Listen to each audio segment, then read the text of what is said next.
have a day, Seattle Seahawks offense. In a game where they scored 23 points, it felt like they could have scored 123. I thought the Seahawks were by far the better team.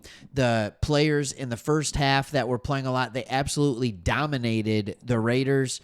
And there are 3 players. That's why we got a triple dose of good news here in this, what I'm calling a Seahawks win. I don't care if it was a tie or not. All right, it was a tie. I do care. I do.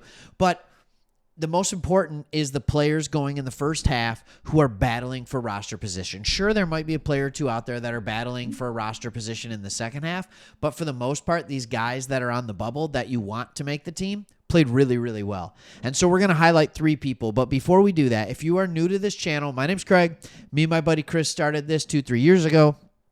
We are Lions fans. You can see the Hutch jersey back there, but we love the NFL, especially teams that the national media ignores and the stories that the national media ignores from time to time. So with all of that being said, I want to talk about 3 players that are or were fantastic to me on this day, all with huge upside that I didn't even realize. And I think it's remarkable how well this team is drafting right now. Hey, you just extended your GM, Schneider. And when you look at it, you can understand why. You can start to see McDonald's imprint on this team. And what I love seeing was not only the offense be successful, but depth at the quarterback position, depth at the wide receiver position, depth at the running back position, depth at the offensive line. Like in all phases, they were winning, but I got 2 offensive players and 1 defensive player, all with huge upside. The first person that I need to talk about is Tory Horton. I really enjoyed Tory Horton coming out of the draft this year. He was a 5th-round pick, number 168 overall. Told you that we were Lions fans. The Lions needed what was an X wide receiver. In other words, that big-bodied or at least long-limbed. Tory Horton's that, listed at 6'3", 185. We needed a guy that could play that X receiver. I think you found it. I think when you watch the film of Tory Horton, he looks like a decent athlete. But what I didn't realize is how big of an actual stud athlete he truly was. This is his RAS score, and then we're going to get into what he did at the game. All right, he has a 9.4 RAS. If you are unfamiliar with RAS, it is relative athletic score.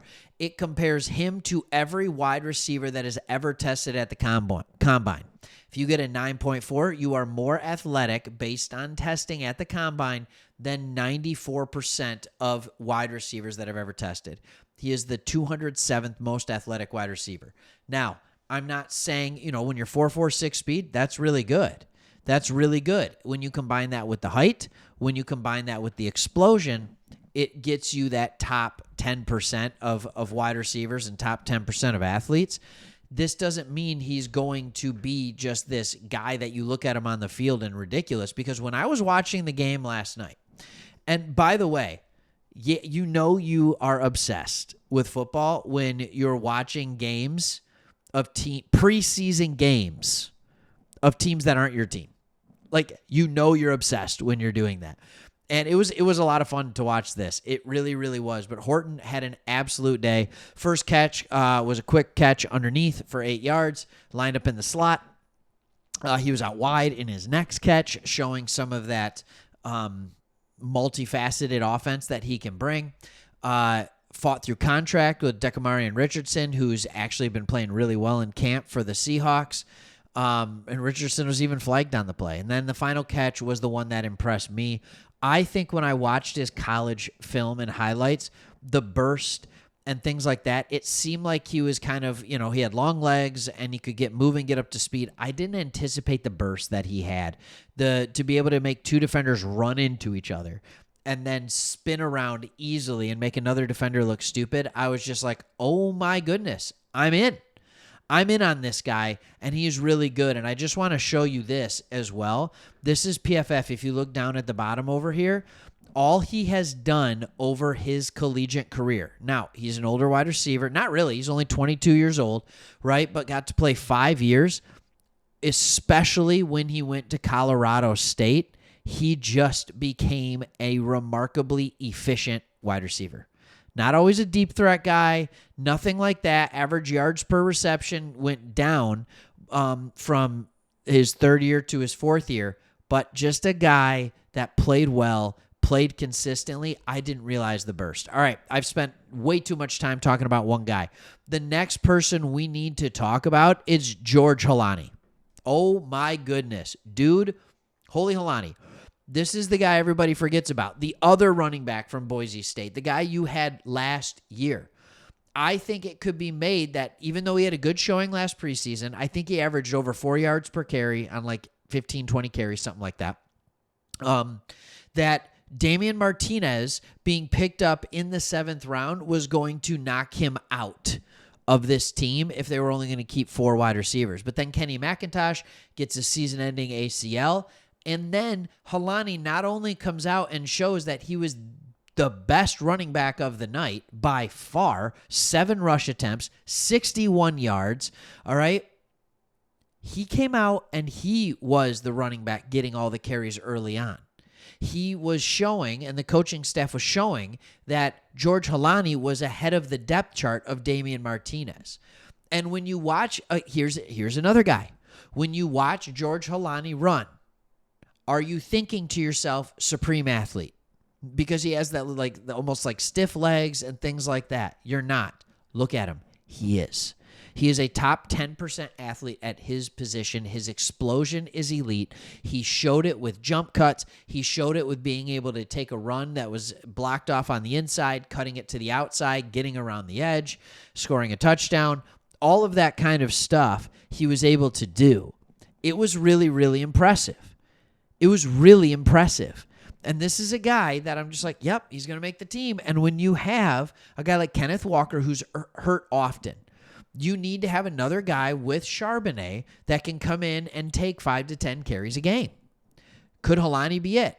Could Damian Martinez be it? Damian Martinez is no slouch himself. He had an RAS score of 8.52, but Holani is faster. He's flat out faster. He's not as big, right? He's not quite as big. Probably weighs 10, 15 pounds less. But man, oh man, there are 4 running backs right now that is just remarkable. And by the way, George Holani, 86.6 each of his last 2 years at Boise State. Extremely solid running back. 86.6 rating on PFF. Damian Martinez, by the way, 91.2, in case anybody was wondering. Okay, for the offense, those are the 2 guys. All right, Horton and Holani. On the defense, and yes, I'm going to talk about your quarterback at the end of this. On the defense, Nehemiah Pritchett. I want to remind you about this guy. We did a video on this guy when he was drafted in the 5th round last year.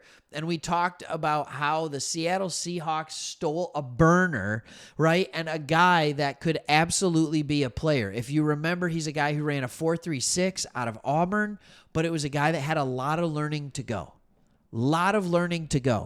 And last year, it showed. He played 151 snaps and had one of the worst PFF grades I've ever seen in my entire life. It was like 29.5. It was not good. However, he looked great. He was attracted to the ball. Like, he had a couple of picks. I don't care what you say, right? It looked good. If he can figure out the nuances of the game with his athletic ability, this could be a guy that factors in, brings depth. You always need 4 corners. You need 4 corners because cornerbacks get hurt. All right, last thing I want to say. I'll probably do a totally different video on this. Jalen Milroe. What was he, 6 of 10?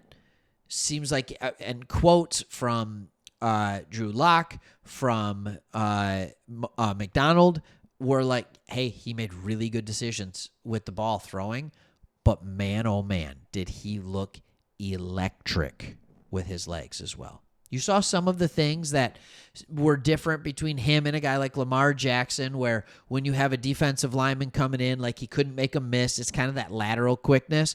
But as far as the speed goes, once he's out of the pocket, it is like Lamar Jackson used to be.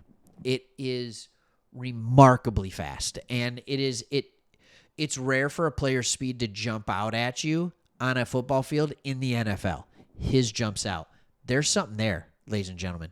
There is something there for the future. All right, really encouraging preseason game. Hope you enjoyed it. Thanks for watching. See you on the next one.